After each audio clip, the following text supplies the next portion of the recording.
మిత్రులందరికీ స్వాగతం. కార్తీక పురాణంలో ఇవాళ 2వ అధ్యాయం సోమవార వ్రత మహత్యం విందామండి. జనక మహారాజా, కార్తీక మాస మహత్యం విన్నవారి మనోవాకాయ కర్మల నుండి విడుదల కలుగుతుంది. కార్తీక మాసంలో సోమవార వ్రతం ఆచరించేవాడు పరమశివుని అనుగ్రహానికి పాత్రుడై శివ సాయుధ్యాన్ని పొందుతాడు. కార్తీక మాసంలో చేసే స్నాన దాన జపాదులు అశ్వమేధాది యాగ ఫలితాన్ని ప్రసాదిస్తాయి. ఈ వ్రతాన్ని 6 విధాలుగా చేయవచ్చు. ఉపవాసం, ఏకభుక్తం అనగా ఒంటిపూట భోజనం చేయడం, నక్తం అనగా రాత్రిపూట మాత్రమే భోజనం చేయటం, తాను అడగకుండగా ఉంటూ ఇతరులు పెట్టింది తినడం, స్నానం, తిలాదానం. శక్తి ఉన్నవాళ్ళు పూర్తి ఉపవాసం చేసి శివునకు అభిషేకం గావించి తులసీ తీర్థం మాత్రమే తీసుకొని మర్నాడు అన్నదానం చేసి తర్వాత భోజనం చేయవచ్చు. అందుచేత ఉపవాసం చేయగలవారు ఉపవాసం చేయటం అన్ని విధాలా మంచిది. ఉపవాసం చేయలేని వాళ్ళు ఉదయాన్నే స్నానం, జపం, దేవతారాధన మొదలైన వాటిని యథావిధిగా చేసి మధ్యాహ్నం భోజనం చేసి రాత్రి మాత్రం భోజనం చేయకూడదు. పండ్లు, పాలు తీసుకోవచ్చు. ఈ విధంగా చేసేదానిని ఏకభుక్తం అంటారు. 3వ పద్ధతిలో ఉదయాన్నే స్నానం, జపం, అభిషేకం, పితృదేవతారాధన మొదలైన వాటిని నిర్వహిస్తూ పగలంతా ఉపవాసం చేస్తూ పురాణ పఠనంతో కాలం గడిపి రాత్రి నక్షత్ర దర్శనం చేసిన తర్వాత భోజనం చేయాలి. ఆ విధంగా చేసేదానిని నక్తం అంటారు. 4వ పద్ధతిలో పగలంతా ఉపవాసం ఉండి ఎవరిని ఏమీ అనకుండగా సాయంత్రం ఎవరైనా అడగకుండగా పెట్టిన దానిని తినడం వల్ల కూడా సోమవార వ్రతం చేసినట్లవుతుంది. దీన్ని అయాచిత వ్రతం అంటారు. 5వ పద్ధతిలో మంత్రయుక్తంగా స్నాన జపాదులను గావించవచ్చును.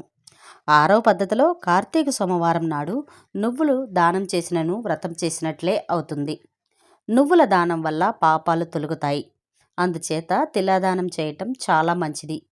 ఈ 6 పద్ధతిలో ఏదో ఒకటి ఆచరించకపోయినట్లయితే కుంభీపాక నరకం ప్రాప్తిస్తుంది. అనాథ స్త్రీలు ఈ వ్రతం చేయటం వల్ల విష్ణులోకాన్ని పొందుతారు. కార్తీక మాసంలో పగలంతా ఉపవాసం చేసి భగవారాధనలో కాలం గడిపి రాత్రి నక్షత్రాల్ని చూసిన తర్వాత భోజనం చేస్తూ ఈ విధంగా 5 సోమవారాలు అనగా పంచనక్తం చేసిన వాళ్ళు శివ సాయుధ్యం పొందుతారు.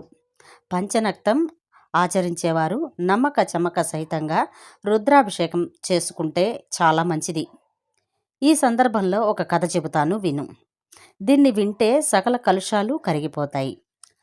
పూర్వం కాశ్మీర దేశంలో ఒక పురోహితుడు ఉండేవాడు. అతనికి నిష్ఠుర అనే పేరు గల ఒక కూతురు ఉంది.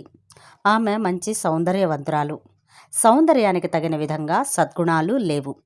సిగ్గు, భయం విడిచిపెట్టింది. కులధర్మాన్ని ఖాతరు చేయలేదు. గయ్యాళిగా తయారైంది. ఇంద్రియాల్ని అదుపులో పెట్టుకోలేక వ్యభిచారిణిగా తయారైంది. తల్లిదండ్రులకు తలవంపులు తెచ్చిపెట్టింది. ఆమె తల్లిదండ్రులు నయాన భయాన మంచి మార్గంలోకి తీసుకురావాలని ఎంతో ప్రయత్నించారు. తుదకు సహించలేక ఇంటి నుండి వెడలగొట్టారు. యవ్వన మదంతో కన్ను మిన్ను కానక సంచరిస్తూ చివరకు సౌరాష్ట్ర దేశం చేరుకుంది. సౌరాష్ట్ర దేశంలో వేదాలు వేదాంగాలు చదువుకుని నియమ నిష్టలతోనూ మంచి సద్గుణాలతోనూ విరాజిల్లుతూ మిత్రశర్మ అనే పండితుడు ఉన్నాడు. అతని మనస్సు వెన్న వంటిది. దురదృష్టవశాత్తు అతడు నిష్ఠురను చూడటం తటస్థించింది. ఆమె అందచందాలకు హొయలకు ఆశ్చర్యపోయాడు. ఆమె గుణగణాలు గమనించకుండా మనసిచ్చి పెళ్లి చేసుకున్నాడు. పరిణయం 10 పదుల పంట అనే నానుడు కూడా అతనికి స్ఫురించలేదు. కొంతకాలం వాళ్ళిద్దరూ కులాసాగా కాలం గడిపారు.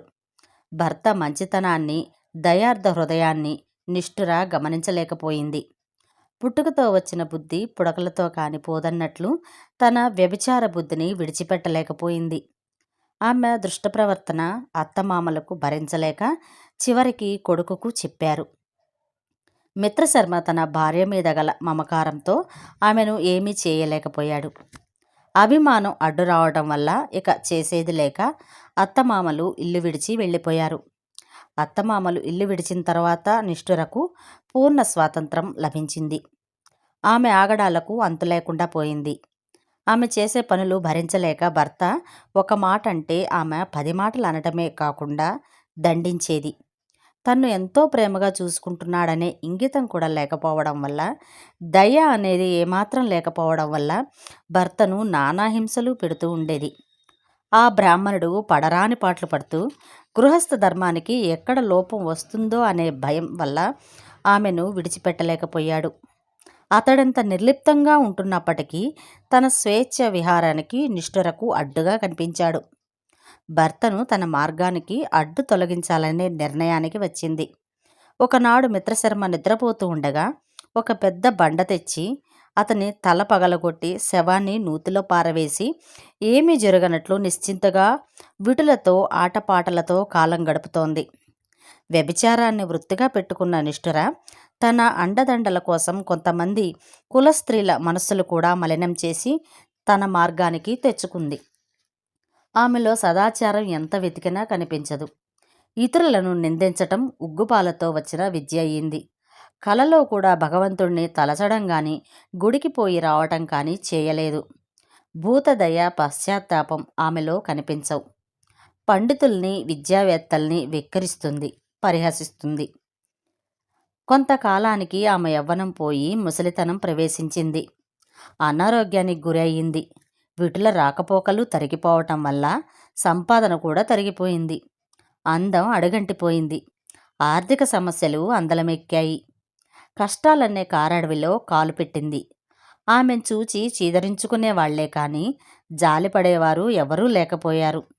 తినటానికి తిండి లేక, ఉండటానికి ఇల్లు లేక, తిరిగే శక్తి లేక చేసిన పాపాల ఫలితాన్ని అనుభవిస్తూ దిక్కులేని చావుకు గురి అయింది. ఆమె శవానికి అంత్యక్రియలు చేసేవారు కూడా కనిపించలేదు.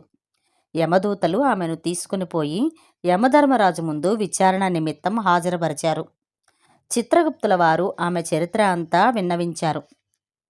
ఆమె జీవితంలో ఒక్క మంచి పని కూడా చేసి ఎరుగదు. యమధర్మరాజు ఆమె పాపకర్మలకు తగిన విధంగా దండన విధించాడు. యముని ఆజ్ఞానుసారం యమభటులు ఆమెను ఎర్రగా కాలిన ముళ్ళు ఒక్క స్తంభాన్ని కౌగులించుకునేటట్లు చేశాడు.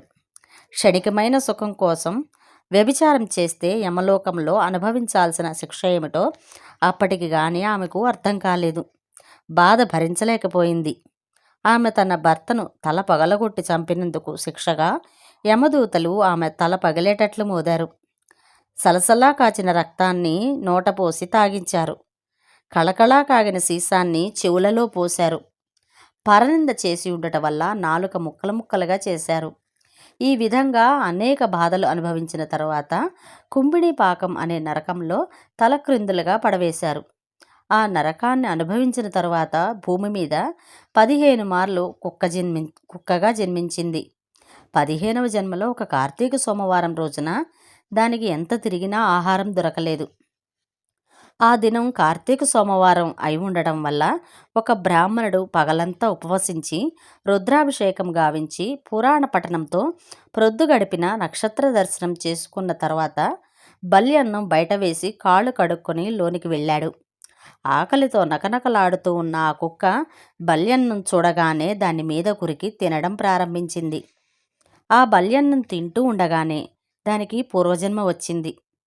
దానితో ఆ కుక్క బ్రాహ్మణుణ్ణి, ఓ మహానుభావ, నన్ను కాపాడు అని పిలిచింది. బ్రాహ్మణుడు వెనక్కి తిరిగి కుక్క పిలుపు గ్రహించి ఆశ్చర్యంతో నీవెవరవని అడిగాడు. అప్పుడు ఆ కుక్క తన కథనంతా చెప్పి, ఓ మహాత్మా, నీవు ఇచ్చిన బలిభోజనం వల్ల నాకు పూర్వస్మృతి కలిగింది. దీనికి కారణం ఏమిటని అడిగింది. ఆ బ్రాహ్మణుడు దివ్యదృష్టితో విషయమంతా గ్రహించి, ఓ సుని, ఈరోజు కార్తీక సోమవారం కదా, నీవు పగలెల్లా ఆహారము దొరకక ఉపవాసం చేసి నక్షత్ర దర్శనానంతరం నక్తభోజనం చేశావు. దాని ఫలితంగా నీకు పూర్వస్మృతి కలిగింది. నిప్పు తెలిసి ముట్టినా తెలియక ముట్టినా కాలే విధంగానే నీకు నక్తభోజన మహిమ తెలియకపోయినను దానిని ఆచరించిన ఫలితం దక్కింది అన్నాడు. అది విన్న కుక్క దీనత్వంతో తన్ను కాపాడమని మొరపెట్టుకుంది. దయార్థ హృదయుడైన ఆ విప్రుడు తాను సంపాదించుకున్న ఒక కార్తీక సోమవారం నాటి ఫలితాన్ని ఆ కుక్కకు దారపోశాడు. దానితో ఆమె పాపాలు పటాపంచలవటం వల్ల కుక్క రూపమందలి పెట్టి వదిలిపెట్టి దేదీప్యమానవ శరీరాన్ని పొంది దివ్య వస్త్రాభరణాలతో కూడి స్త్రీ రూపం పొందింది. తన పితృలతో కూడి కైలాసం చేరుకుంది. అందువల్ల కార్తీక సోమవారం నాడు ఉపవాసం చేసి నక్తాది వ్రతాలు చేసిన వారు అన్ని పాపాల నుండి విముక్తి పొంది శివ సాయుధ్యం పొందుతారు. కాబట్టి నీవును కార్తీక సోమవార వ్రతం చేసి మేలును పొందమని వశిష్ఠుల వారు జనక మహారాజుకు చెప్పారు. 2వ అధ్యాయం సంపూర్ణం.